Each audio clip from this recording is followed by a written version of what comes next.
Hello hi SPT ടോക്സിന്റെ പുതിയൊരു വീഡിയോയിലേക്ക് എല്ലാവർക്കും സ്വാഗതം. ദ റിയൽ കേരള സ്റ്റോറി എന്നൊക്കെ പറയുന്നത് ഇതാണ്. നമ്മൾ കേരള സ്റ്റോറി മൂവി കണ്ടതാണ്. അതിൽ പല കാര്യങ്ങളും നമ്മൾക്ക് ഒരിക്കലും ഒരു മലയാളികൾക്കും അക്സെപ്റ്റ് ചെയ്യാൻ പറ്റാത്ത കാര്യങ്ങളാണ് അതിൽ പറഞ്ഞിട്ടുള്ളത്. പ്രത്യേകിച്ചും അതിൽ പറഞ്ഞ കണക്കുകൾ ഇന്ത്യൻ ഗവൺമെന്റിന്റെ അടുത്തോ അല്ലെങ്കിൽ വേൾഡ് ഓർഗനൈസേഷന്റെ അടുത്ത് പോലും ഇല്ലാത്ത കണക്കുകളാണ് അതിൽ പറഞ്ഞിട്ടുള്ളത്. അതെന്തുമാവട്ടെ, ദിസ് ഈസ് കേരള. നബിദിന റാലിയിൽ ക്ഷേത്രത്തിന് സല്യൂട്ട്, ഇതാണ് വേണ്ടത്. പക്ഷെങ്കിൽ ഇതിലെ കോമന്റ്സ്, ഇതിന്റെ താഴെ വന്നിട്ടുള്ള ഒരുപാട് കോമന്റ്സ് ഉണ്ട്. കൂടുതലും നെഗറ്റീവ് കോമന്റ്സ് ആണ് വന്നിട്ടുള്ളത്. കുട്ടികൾക്ക് പഠിപ്പിച്ചു കൊടുക്കേണ്ടത് ഇതുപോലുള്ള കാര്യങ്ങളാണ്. ഏത് മതവുമാവട്ടെ, എല്ലാ കുട്ടികൾക്കും ഒരുപോലെ പറഞ്ഞും പഠിപ്പിച്ചും കൊടുക്കേണ്ട കാര്യങ്ങൾ എന്ന് പറയുന്നത് പരസ്പരം സ്നേഹിക്കാനും സഹകരിക്കാനും സഹായിക്കാനും അതുപോലെ പരസ്പരം ബഹുമാനിക്കാനും അങ്ങനെയുള്ള കാര്യങ്ങളാണ്. എന്നാൽ ഖേദകരം എന്ന് പറയട്ടെ, ഇപ്പോൾ ഇതിന്റെ ഓപ്പോസിറ്റ് ആയിട്ടുള്ള കാര്യങ്ങളാണ് നടന്നുകൊണ്ടിരിക്കുന്നത്. പരസ്പരം ശത്രുത വരുത്തുക, തമ്മിൽ തല്ലുക എന്നൊക്കെയുള്ള കാര്യങ്ങൾ. അതുപോലെയുള്ള മറ്റൊരു കാര്യമാണ് ഗണേശോത്സവവും നബിദിന റാലിയും ഒരേ ദിവസം നടന്നു. കേട്ടു നോക്കാം. കാസർഗോഡ് ഗണേശോത്സവം നബിദിന റാലികളിൽ കേസ്. കാഞ്ഞങ്ങാട് നബിദിന റാലിയിൽ റോഡ് തടസ്സപ്പെടുത്തിയതിന് 200 പേർക്കെതിരെ കേസെടുത്തു. ഗണേശോത്സവത്തിൽ 300 പേർക്കെതിരെയും കേസെടുത്തു.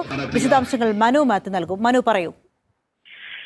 അഞ്ജിത, ഇന്നലെ ഉച്ചയോടുകൂടിയാണ് കാഞ്ഞങ്ങാട് മേഖലയിൽ നബിദിന റാലി നടക്കുന്നത്. മാണിക്കോത്ത്, ആറങ്ങാട് ജമാഅത്ത് കമ്മിറ്റികളുടെ നേതൃത്വത്തിലാണ് ഈ റാലി നടന്നത്. ഈ റാലി എത്തിയ ആളുകൾ, അനുമതിയില്ലാതെ എത്തിയ ആളുകൾ സംസ്ഥാന പാതയിലേക്ക് കടക്കുകയും കോട്ടശ്ശേരി പാലത്തിൽ വലിയ ഗതാഗത തടസ്സമുണ്ടാക്കുകയും ചെയ്തിരുന്നു. ഇതിലാണ് 200 പേർക്കെതിരെ കേസെടുത്തിരിക്കുന്നത്. പിന്നീട് ഇന്നലെ വൈകിട്ട് കാസർഗോഡ് നഗരമേഖലയിൽ ഗണേശോത്സവ റാലികൾ നടന്നിരുന്നു. ഇതിന്റെ ഭാഗമായി അനുമതി ഉണ്ടായിരുന്നെങ്കിൽ കൂടി അനുമതി ഉള്ളതിനേക്കാൾ കൂടുതൽ ആളുകൾ എത്തുകയും ഒപ്പം തന്നെ KSRTC ഡിപ്പോയ്ക്ക് മുൻപിൽ വെച്ച് പടക്കം പൊട്ടിക്കുകയും അനുമതിയില്ലാതെ സുരക്ഷാ മുൻകരുതൽ ഒന്നും സ്വീകരിക്കാതെ തുടർച്ചയായി പടക്കം പൊട്ടിച്ചതിലുമാണ് കേസെടുത്തിരിക്കുന്നത്. ഇതിൽ 300 പേർക്കെതിരെയുമാണ് കേസെടുത്തിരിക്കുന്നത്. അങ്ങനെ ഈ 2 നബിദിന ഗണേശോത്സവ റാലികളിൽ ഇന്നലെ ഉച്ചയ്ക്ക് ശേഷം മാത്രം ജില്ലയിൽ 500 പേർക്കെതിരെയാണ് നിലവിൽ കേസ്. ഞാൻ എന്തിനാണ് എടുത്തത് എന്ന് ആലോചിക്കുന്നുണ്ടാവും.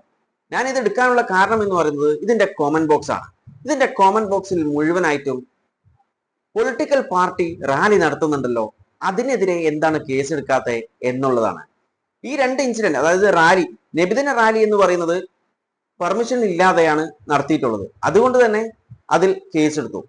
ഇനി ഗണേശോത്സവത്തിന് പെർമിഷൻ എടുത്തിനെങ്കിലും പറഞ്ഞതിലും കൂടുതൽ ആളുകൾ അവിടെ ഉണ്ടായിരുന്നു. അതിന്റെ പേരിലാണ് അതിൽ കേസെടുത്തിട്ടുള്ളത്. ഈ 2 കാര്യവും അവിടെ നിൽക്കട്ടെ. ഇതിന്റെ കോമന്റ് ബോക്സിൽ മുഴുവനായിട്ടും കണ്ടിട്ടുള്ളത് എലക്ഷൻ സമയത്ത് പൊളിറ്റിക്കൽ പാർട്ടി റാലി നടത്തുന്നുണ്ടല്ലോ, അതിന്റെ സമയത്ത് എന്തുകൊണ്ടാണ് കേസെടുക്കാത്ത എന്നുള്ളതാണ്. അതിൽ 2 കാരണങ്ങളാണ്.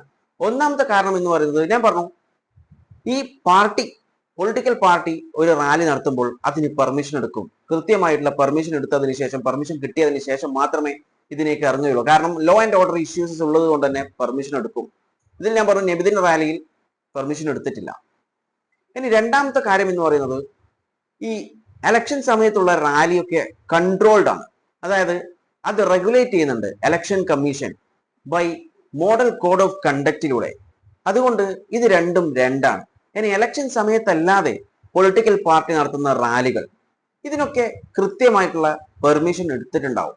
ഇനി എടുക്കാത്തതാണെങ്കിൽ കേസ് എടുക്കുന്ന പല സിറ്റുവേഷനും നമ്മൾ കാണാറുമുണ്ട്. പെർമിഷൻ ഇല്ലാതെ ഇങ്ങനെ റാലി നടത്തി കഴിഞ്ഞാൽ അല്ലെങ്കിൽ ഒരു അസംബ്ലി കൂടി കഴിഞ്ഞാൽ അതിനെതിരെ പോലീസ് കേസ് എടുക്കാറുണ്ട്.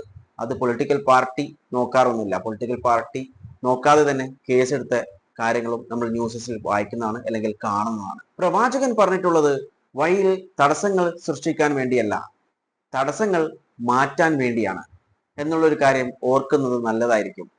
നമ്മൾ ജോലി ചെയ്യുന്നത് ആർക്ക് വേണ്ടിയാണ്? നമ്മൾക്കും നമ്മുടെ കുടുംബത്തിനും വേണ്ടിയല്ലേ?